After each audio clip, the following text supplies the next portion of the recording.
My mom just passed away, and now my boyfriend is refusing to go to her funeral or let our daughter come because he can't get over their past beef. Like the title says, I, 26F, just lost my mom a couple of days ago from ovarian cancer.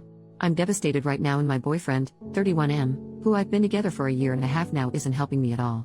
My mom and I weren't on good terms before her death because of my boyfriend. John and my mom never got along because he's a deep-set atheist and my mom is very religious. Major issues popped up once I got pregnant and had my daughter. My mom pressed for me to have my baby baptized into the church, which I wanted to do, but John was dead set against it. He convinced me that baptizing her and indoctrinating her was a bad choice and that we should leave it to her to choose when she was old enough. I agreed. My mom didn't take this well at all, and after many angry and hurt arguments, she cut off contact with me. Not having my mom with me during my pregnancy or my baby's birth took a big emotional toll on me, but John insisted it was for the best and he didn't want my mom near my daughter at all and that my mom was evil for hurting me. At the time I was angry, so I agreed. I found out my mom was sick with ovarian cancer a month ago when she called me and wanted to talk. I was horrified and all the bull crap kind of just fell away. I tried to make the best of my time with her, brought my daughter to meet her grandma, and tried to build good memories with her. I'm happy to say we reconciled and my mom and I made our peace with each other before she died. I don't want to trash my boyfriend, but John has been a pain in the butt ever since I found out my mom was sick. He said she deserved it but quickly backed down when he saw how angry that made me. He refused to go with me to visit or help care for my mom. He didn't even really want to listen to me talk about how happy I was to reconnect with my mom. All he did was remind me that my mom hurt me and I should have no contact with her and she didn't deserve for me to speak to her. I told him that my mom isn't perfect, but my mom also raised me by herself and that she was my rock for many years and he should respect that. He said nothing outside telling me there was no value in talking to her. Now we're planning the funeral. I asked John to go with me, and he refused instantly. He said he hated my mom, that she was a cunt to our family, and that he wasn't going to church ever and it was rude and insensitive of me to ask. When I said I was taking my daughter, he had the nerve to actually tell me that I was not under any circumstances taking her.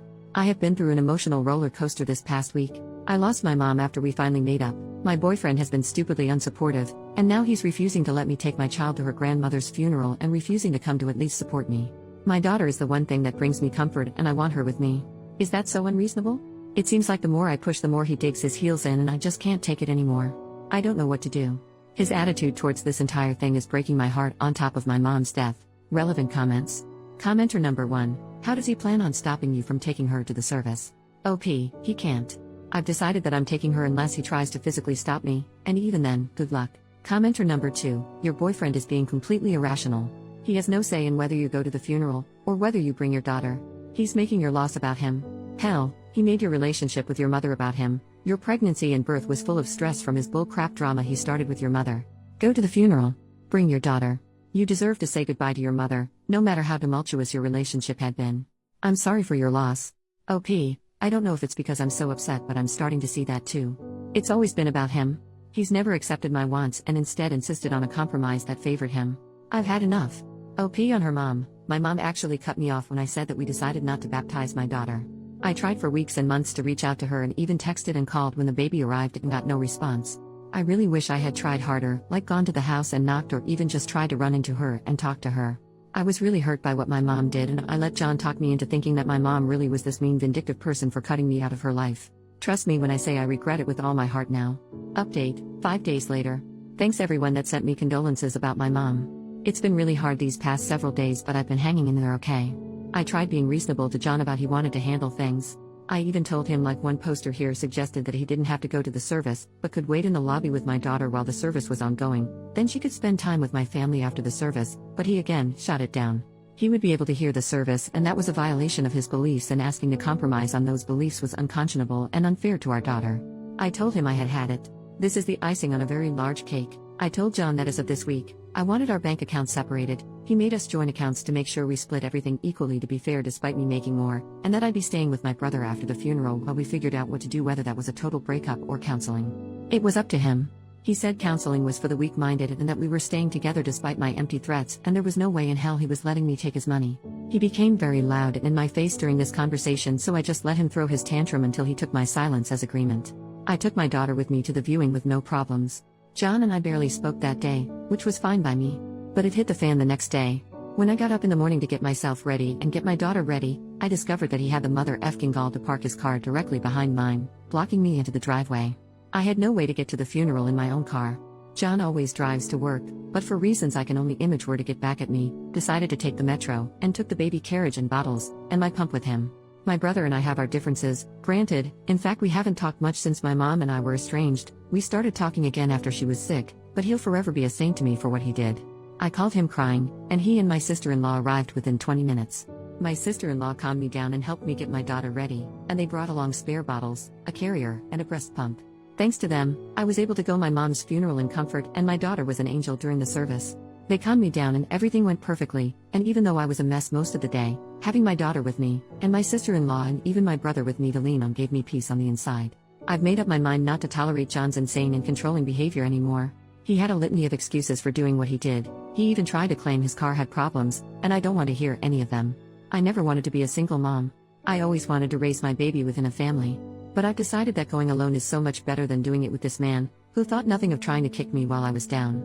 My brother's arranged for me to talk to a friend of his that specializes in family law this week, and we're taking it from there. I still feel so guilty for what happened with my mom. I miss her so much. I hope from here on out I can make her proud of me, despite my mistakes. Relevant comments. Commenter number 1. I'm so sorry you are going through this right now, and I'm so glad you have the support of a family behind you. Your daughter is far better off without someone like this as a role model for what she should look for in life, and I'm glad you're getting out of this situation. I would call the bank and see what you can do about the joint account before he tries something like cleaning it out and putting it somewhere else as well. OP, I still have my personal account, so I called the bank and set up a meeting for tomorrow. I'm documenting that I've told John not to touch any of the money in the account until everything is worked out. I agree. He's so toxic. John has good points and I do love him, but I can't forgive the way he went out of his way to spite me during this whole thing. That's not love at all. And to another commenter, I'm definitely withdrawing the amount of my last check from the account first thing tomorrow. Commenter number 2, I just read your first post in this post. First off, I'm sorry for the loss of your mother. Secondly, I'm glad you are rid of that man. He's as toxic as they come. And thirdly, I'm glad you have a supporting family who came through for you. Anyways, your ex sounds downright horrible. In your first post you said he called your mother a cunt and said she deserved it. I would have left him then and there. No one talks like that about family, not even if you have differences with said family, especially if they have passed away. Any amazing qualities he had were all a charade and he showed you his true self. I'm proud of the fact that you realize that even though your daughter may not know her father, she is going to be better off. Take care of yourself and your daughter. OP. I was so shocked when he said it I didn't know how to react. It literally didn't hit me until about the time I'd made up my mind to post here. He liked to act like my mom was abusive to him because of her religion, but his main grief with her was that she asked him to leave Grace once, and he reacted badly. Commenter number 3, had he ever had any violent action, punching a wall, etc.? I think everyone here is underestimating the risk that this man can have violent reactions in the future. OP, not wall punching, but he'd slam things like the cabinets or the dishwasher or doors, or he'd rattle a chair or something. Nothing crazy violent, just weird.